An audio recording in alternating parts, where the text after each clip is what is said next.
Okay, good afternoon. Word of caution before we begin. If you suffer from a weak heart, if you're pregnant, if you have some sort of other illness, you should probably leave, because there's just going to be horrifying things in this talk. So just consider yourself warned. Here we go. So we're located right in the middle of the Atlantic, as most of you know, in the Azores. That's like really in the middle of the Mid-Atlantic Ridge. That's the lovely island of Fayal. There's 9 islands in the Azores. That's where we are. The view you can see in front is the Pico. That's actually the highest point in Portugal. Anyway, and as we all know, we've all been trying to display interesting, cool animals. We've all seen the presentations yesterday with the OPA and the white sharks here in Monterey. I mean, these guys have been leading the process for years and years. And there's all these new, massive, gigantic new exhibits that display incredible animals. And that kind of had us start to think about new and crazy things, such as pilotfish. They're very, very, very common in the Azores. And we started thinking about them, knowing that they were not an easy species. But we thought, what the hell, we have nothing to do, so let's just play with these.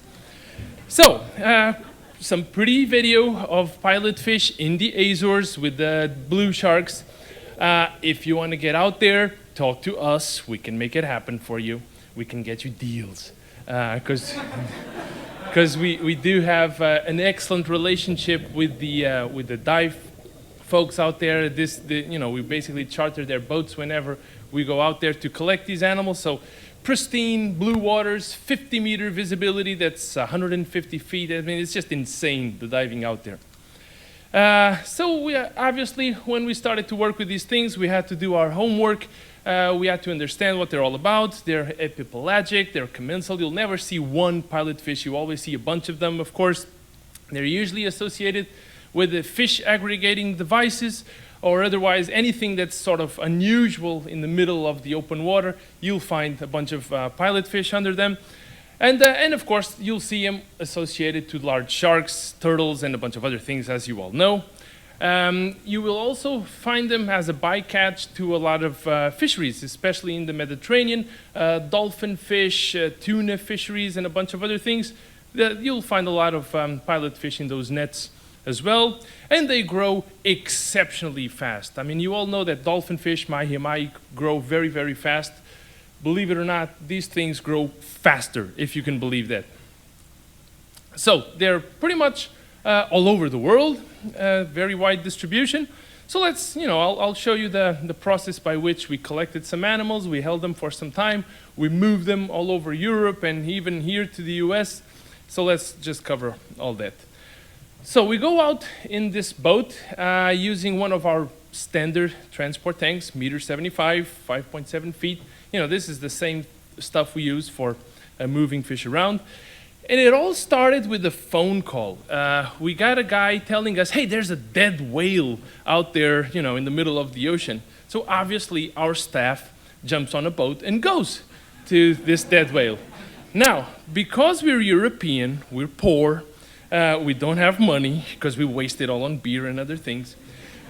We basically drove so much out to be with this dead whale that we figured we couldn't really do all our collections in one day. So we figured it'd be too expensive and it would waste too much time to come back and go back out there the next day. So these guys tied off to the whale carcass and slept there. Now that's dedication. And also, they had to be properly compensated. This is something we've talked about over the years in this conference even. That nice man you can see in the slide there, Mr. Isauro, he's a commercial fisherman. Now, by helping us catch these pilotfish, so basically spending 2 days of his time working with us with these pilotfish, he made the equivalent of selling roughly 700 kilos, that's 1,400 pounds of regular commercial fish. So that's, that's good business. We're not, from an environmental perspective, ecological and all, we think that's pretty good. So here's a couple of videos. That's Mr. Isauro, that's Gonçalo. We're not going to go through the whole video. I just wanted to get a feel for what's happening out there. He's chumming. We're basically catching these things with hook and line. You can see those long poles. And basically, they have a small puncture wound on the corner of their lip, and then we just pulled that out, wearing latex gloves and everything, and they healed pretty good. Here's another piece of video coming up now. That's a former student of mine, Louise. That's the whale carcass. Needless to say, these guys had to sleep outside. They weren't allowed in their girlfriend's home and wives for 2 weeks. So that really needed to be compensated properly.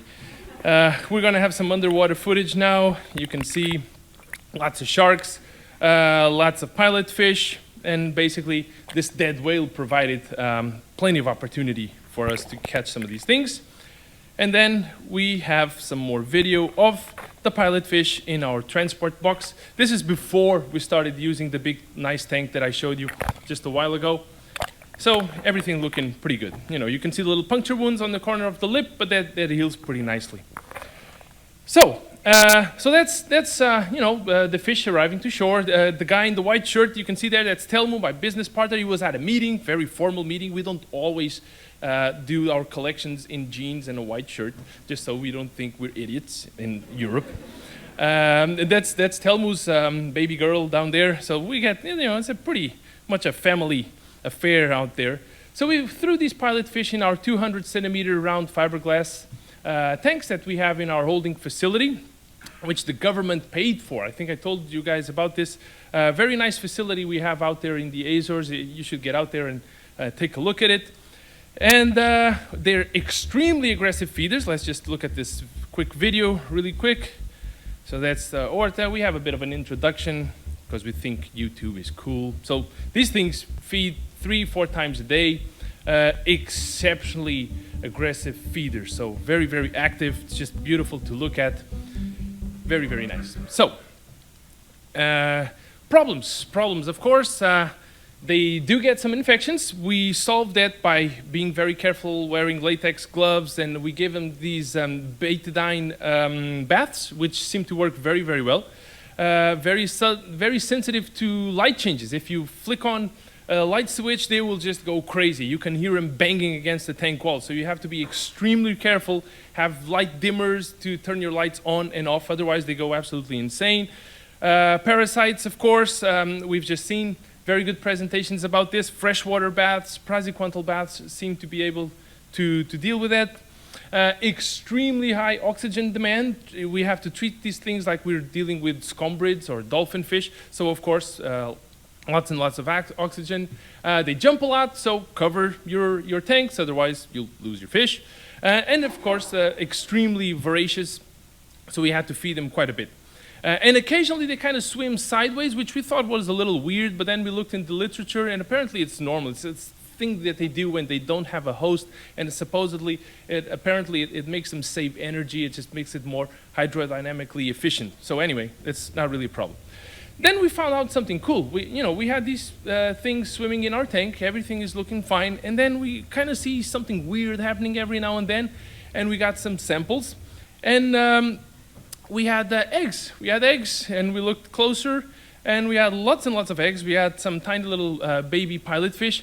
Now, I'm afraid to admit that, I'm sorry to admit that they didn't really do that well, these baby ones. I guess it just happened. We weren't really set up. We didn't have microalgae, that sort of thing. But, it can be done. So next time, hopefully, we'll be better set up to welcome these babies. So then we got a bunch of orders for Europe. So we started out by moving them by boat over 4 days from the Azores to mainland Portugal. And then we packed lots and lots of food, of course. We had to continuously feed them over these 4 days. We had filtration, lots of filtration, activated carbon, protein skimmers on our transport tanks. And once we got to mainland Portugal, it was time to move them all over Europe. We've been to southern France, northern France. We made a bunch of stops. And that trip took 8 days. So it was a total of 4 days by sea plus 8 days by road. And it was actually very, very successful, as you will see. We started out with 76 animals. We had a cancellation along the way. So we ended up actually with 16 animals at the end that we found them a new home afterwards. So here's the nice video of the fish arriving to Oceanopolis in Brest, in France. And this is very quick, it's just a couple of seconds. truck backing up. You'll see the guys, getting ready with the alcohol. Of course, they knew the camera was there, so everybody's looking really professional with their latex gloves. But we did it anyway, off camera. Trust me, I never lie.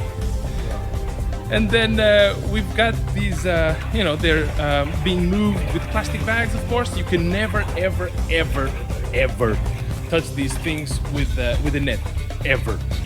Plastic bag with water, always. Latex gloves, so, pretty standard. So let's move just right along. And now we've got this lovely 5 minutes. Okay, cool, we're on track. And we've got this lovely video of the fish introduced to the main exhibit at Oceanopolis. And we got this just a few days after delivered, and we felt so cool. We felt like, oh my God, this is just the most beautiful sight we've ever seen. So everything was looking really good until, before we get to the until, I'll just give you some water quality. Let's just keep the suspense going.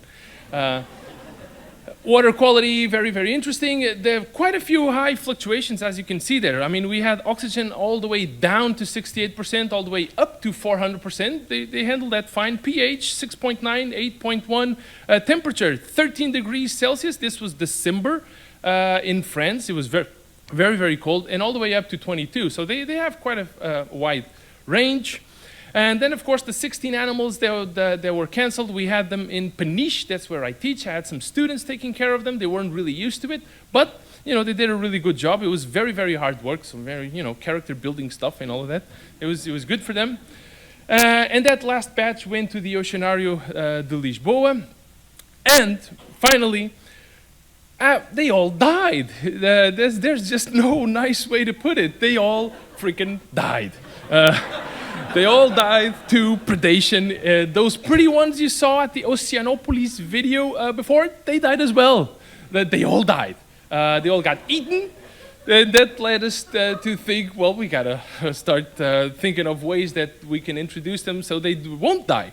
Anyway, let's talk about that. So other quick issues. So moving them with other species. They were actually with other species in tanks. That was fine. Biological, the tank size and the bioload, that was fine. Feeding them in transit, that was also fine. Lots of oxygen, that was good. I've got a lot of statistics on that road trip. Please see me later tonight if you're interested in numbers. So I'll just go really quick through these. Driving in Paris in rush hour is not fun. But, I can give you these later. Finally, to finish this off really quick, because I'm running out of time, then we got an email from the good people at Georgia Aquarium who were very interested in them as well, and we had some more animals in the Azores. So we started looking at flights, and our first route was the route from hell. It was 57 hours, and we were like, holy cow, let's not do that. So then we found a better route, which we called the Jesus route, and that was 40 hours through Frankfurt. That only involved the animals spending a week in Peniche, where I teach again.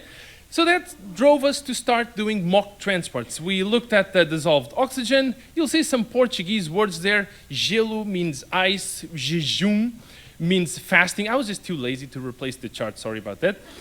And multiple different things that we looked at. pH, different formulas, bicarb, carb, Amquel, 3 kilos of ice to keep the temperature down, to slow their metabolism. And I'll give you the final formula that we went with. You can see that basically pH increases as we change our formula in the chemical parameters that we're using. And quick note here, we had the animals coming in from the Azores, spending a week in Peniche at the school where I said. Now, this day, I actually had my 10-year-old stepson being the photographer. And when he saw this picture, he said, there's no way in hell you're going to show that in America, is there? And I said, are you daring me to show this in America? I said, yeah, you don't have the balls to show it in America. It's there. So for all of you to see. Acclimation, so no mortalities when we had the fish flying in from the Azores to Portugal, to mainland Portugal. But then we shipped the animals to Georgia, and we lost 3 out of 5, which is really not good at all. So then we got back to the drawing board, and we found a direct flight from Madrid in Spain, not Portugal, to Atlanta. So we drove from Peniche to Madrid, where they caught the direct flight. So our transit time was 18 hours, very, very good. And we felt very, very special because we drove the fish in a transport tank. We packed them in Madrid just so that would decrease the total time. And we felt there's just no way this is going to go wrong.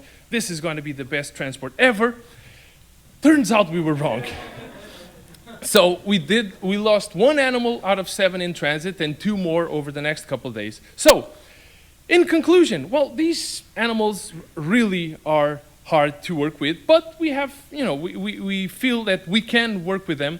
We feel that for the introduction problem, so they don't get eaten, either obviously we introduce them to tanks with no predators, of course, or if we introduce them with a big school of something else, that might alleviate this problem. Transport in boxes works. I mean, we've moved them here and there without any mortalities, as long as the time is not too long, and if the size is small enough, that can actually be done. And of course, for the larger animals, we can move them in tanks, which is the next stage in this whole process of moving them across the Atlantic. And I'd like to thank you all for your attention. I apologize, I think I ran a little bit out of time. Thank you so much.